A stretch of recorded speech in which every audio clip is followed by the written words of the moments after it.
shalay soddon guuradii ka soo wareegtay 1984 maalintii ururkii SNM ay jabiyeen ciidamadii faqashta ee Siyaad Barre ayaa maanta si weyn looga xusay xarunta gobolka Saaxil ee Berbera. Gudoomiyaha golaha deegaanka Berbera xukuumaha fulinta iyo sidoo kale mas'uuliyiin sarsare oo ka tirsan jimciyadda Sooyaal ayaa maanta ka qayb galay munaasabadan oo lagu qabtay xarunta ururkii SNM oo ku leeyahay magaalada Berbera. Waxaana halkaas ugu horeyn hadal ka soo jeediyay gudoomiyaha jimciyadda Sooyaal ee gobolka Saaxil Axmed Cusmaan oo ka warramay maalintan iyo sidii ay xaalku ahaa.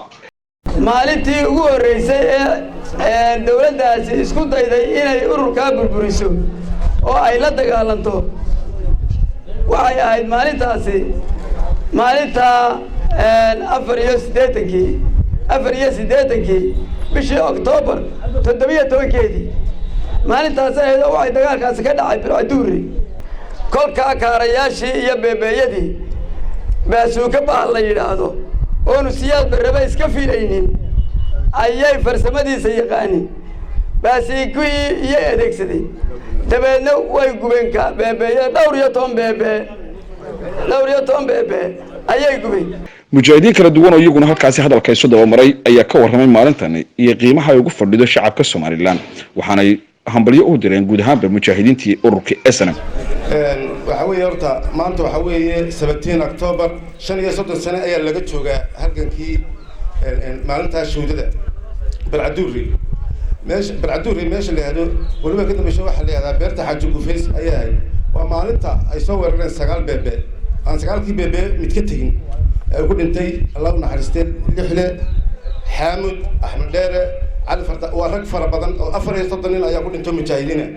مالين تسوحها هاي مالين يبو سوون تاني ناس صدقنا أفر مرتين يبو بقولار بينافين وحين أدعينا أنت عن نصيبك سوق جالسين ما أنت هنا حفلة يمادان أما يالك سوق جالان يفرح بطناي ولا الذينها وحين لنا هاي إلهي جنة فردوسها كعسوم أساسا إلهي ويديننا إننا إلهي إنه قد بنحشتون كده بتجينا ما نبقف كده بتجابا هذا هذا الكسر وهذا ما أنت وصل الله الشيء ومالين لو أستهي مالين تلاها تضبيط طبعا كأكتوبر وكوب يجني شنو يصدق سنة كهر waxay ku toogeen ku jira iyo kuwa qubanaha dambeeya ee faraha badan leh inay de marka xukunka qaban doonaan hadii la yiraahdo mana kuna tar sheegan meeno xukuumaha fulinta dawladda hoose ee Berbera Cabdikariim Aadan Cadde iyo sidoo kale duqa magaalada Berbera Cabdishakuur Maxamuud Xasan Cidin oo iyaguna halkaasi ka hadlay ayaa soo dhaweeyay xuska maalintan jimciyadda Sooyaal ay xusayso 1884 maalintii Burcaduuri ee ururka SNM jabiyay ciidamadii militariga Siyaad Barre. runtii waa dabaaldeg farxad leh qiimihiisa iyo miisaankiisana leh aad iyo aad baan dhamaanteen u faraxsanahay waxa laga yaabaa maanta oo kale Burcaduuri markuu dagaalku dhacayay inuu dhiig daadanayay inaan curada weynay inagoon intaal badan lahayn in culays badan loo arkay inay SNM iyo cidii hogaaminaysay halgankan inay ku dhacday ayaa laga yaabaa horta mujaahidiinta maalintooda aan weynayno mujaahidiintuna de ragun ma yahayn hadda ragow idinkuna annaga waa naga reebtaan waxa weeyaan annaga caruurta idin ka reebaynay annaga dhaawac idin ka reebaynay annaga biyo idin soo dhaabinaynay inta iska kaayay reebaysaan waxba waxaan u maleynaynaa in idin hagaageen idinka qudhiina ee mujaahid ragow ma aha sanad 12 bilood baa ka soo wareegay maalinteedii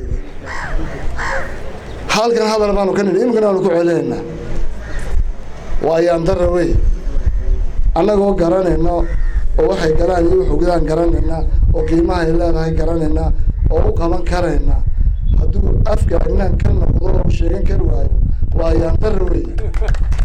halkan waxaanu ka nidhi anu sacad ma baahni halkan waxaan ka nidhi waa Sooyaal iska soo qaad dhulka noo keeno mashruuc noo keeno waxaan kula qabanno noo keen ana ma baahnina lagu amaano anagu maalmoon baan xilka hayna waan ka tageynaa maalin baan nimi maalintan waan ka tageynaa raggalun baan imanaya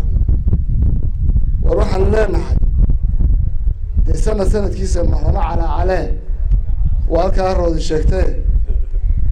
waxaan leenahay war qorshe keena deelaydu ku garab galo مختار عبد الرحمن محمود تلفزيون كقرن كاس ماليلان بربرة.